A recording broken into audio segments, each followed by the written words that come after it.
So hi guys, I hope you all are doing good. आप सबकी preparation भी बहुत अच्छी चल रही होगी। सो आज हमारा मॉडर्न हिस्ट्री का थर्ड लेक्चर है। हमारा टॉपिक है expansion of British power, which means कि ब्रिटिश ने अपनी पावर को इंडिया में धीरे धीरे एक्सपेंड कैसे करा। So let's see. सबसे पहले एक्सपेंड करने के लिए उसने क्या करा, एक एक करके नए नए स्टेट्स को बनाया, यानी rise of new states is our first topic. तो सबसे पहले देखते हैं हम how Bengal was formed and उसमें कौन कौन से नवाब, क्या क्या रूल था, फिर ब्रिटिश ने बंगाल पे कैसे कब्जा किया। ओके, तो हमारे बंगाल के फर्स्ट रूलर आते हैं Murshid Quli Khan, that is from 1717 to 1727। ये 1717 में बंगाल के सूबेदार थे, यानी कि गवर्नर थे। किसने बनाया था? मुर्शिद कुली खान को फारूक सूजर ने बंगाल का सूबेदार यानी कि गवर्नर बनाया था, और उन्हें गवर्नरशिप ऑफ उड़ीसा भी दे दी गई थी 1719 में। फारूक सूजर ने ही दी थी इन्हें। ठीक है, उसके बाद मुर्शिद कुली खान ने क्या करा, बंगाल की कैपिटल ढाका को मुर्शिदाबाद में ट्रांसफर कर दिया। ये हमने पहले भी देखा है कि ईस्ट इंडिया कंपनी ने भी अपने बहुत सारे कैपिटल ट्रांसफर करे। वैसे एक कैपिटल को ट्रांसफर करना नॉर्मल बात थी। Okay, now comes to second governor which is Shujauddin, जिसने 1727 से 1730 तक वहां पे रूल करा। ये बेसिकली मुर्शिद कुली खान के सन इन लॉ थे, यानी दामाद थे। इन्हें बिहार की गवर्नरशिप दे दी गई 1733 में। किसने दी? मोहम्मद शाह रंगीला। ये बहुत ही इंपॉर्टेंट पॉइंट है, लाइक कॉम्पिटेटिव एग्जाम में बहुत बार क्वेश्चन पूछा गया कि इन्हें बिहार की गवर्नरशिप किसने दी, तो मोहम्मद शाह रंगीला। हिस्ट्री के पास इवेंट्स में आप इस बंदे का नाम बहुत बार सुनेंगे। नेक्स्ट है Sarfaraz Khan, that is 1739 to 40। ये शुजाउद्दीन के सन थे, बेटे थे, और इनका फिर अलीवर्दी खान ने इनका मर्डर कर दिया और फिर उनकी गद्दी पे बैठ गए। Now see Alivardi Khan, that is from 1740 to 56। ये क्या थे? ये डिप्टी गवर्नर ऑफ बिहार थे 1740 में। इन्होंने क्या करा कि जो फ्रेंच और इंग्लिश जो है ना, उनसे कलकत्ता की फैक्ट्रीज को फोर्टिफाइड होने से बचाया। Fortified in the sense, fortified का मतलब होता है कि किले को किलेबंदी करना, यानी कि उस पे आसपास मिलिट्री की ट्रूप्स को खड़ा कर देना। ठीक है, उसके बाद ये हमने अलीवर्दी खान का ये पढ़ा। उसके बाद सिराजुद्दौला थे। इन दोनों में कंफ्यूज मत होना, एक है शुजाउद्दीन और एक है सिराजुद्दौला। ये 1756 से 57 तक वर्क करते हैं। ये अलीवर्दी खान के ग्रैंडसन यानी पोते थे। इन्होंने क्या करा, कासिम बाजार में इंग्लिश फैक्ट्री को सीज कर ली।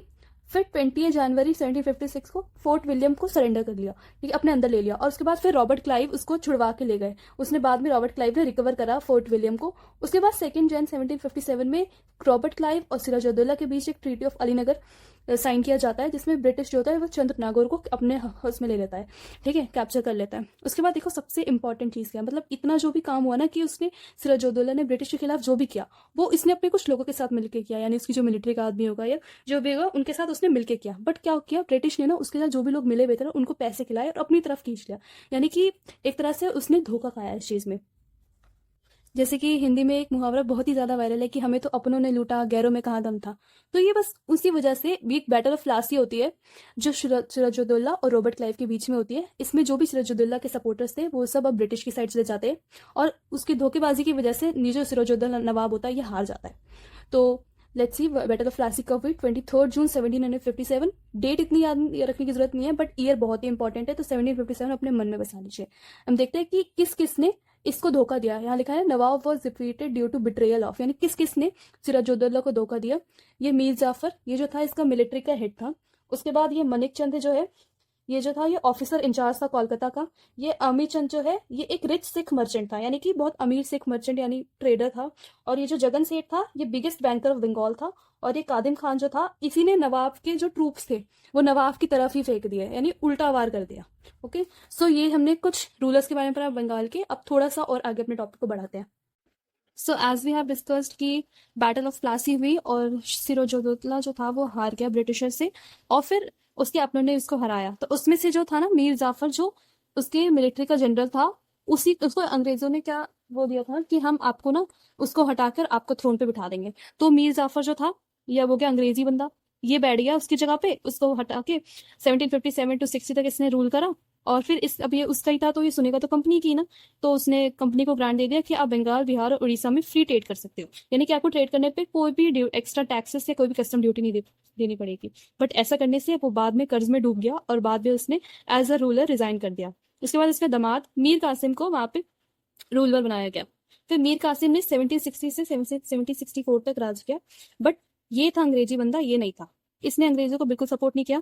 इसने सबसे पहले मुर्शिदाबाद की जो कैपिटल थी उसको मुंगेर, जो बिहार में एक जगह है, उसको बनाया। उसके बाद इसने क्या किया, इसने देखा कि ब्रिटिश जो है दस्तक का गलत इस्तेमाल करे, तो उसने रिवोल्ट किया। अब ये दस्तक क्या है? दस्तक बेसिकली एक ट्रेड परमिट था जो ब्रिटिशर्स को इस मीर जाफर ने दिया था कि आप जो भी ट्रेड करोगे आपको कस्टम ड्यूटी नहीं देनी पड़ेगी। यहाँ पे ये चीज थोड़ी रब हो गई, बट जो मैंने एक्सप्लेन करा वही है। उसके बाद दस्तक के लिए रिवोल्ट करा, बट इसके लिए बाद में ब्रिटिशर्स ने इसको ही मार के भगा दिया।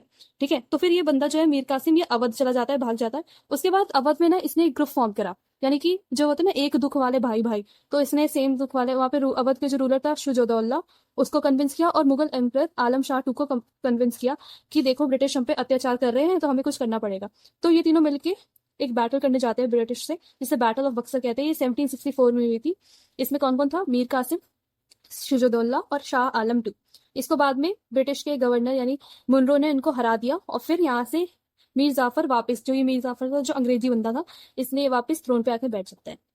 सो ये हमने बंगाल के कुछ रूलर्स देखे। अब लास्ट में हमें कुछ इंपॉर्टेंट पॉइंट्स डिस्कस करने कि इसके बाद क्या हुआ, देन ये बंगाल कंप्लीट हो जाएगा।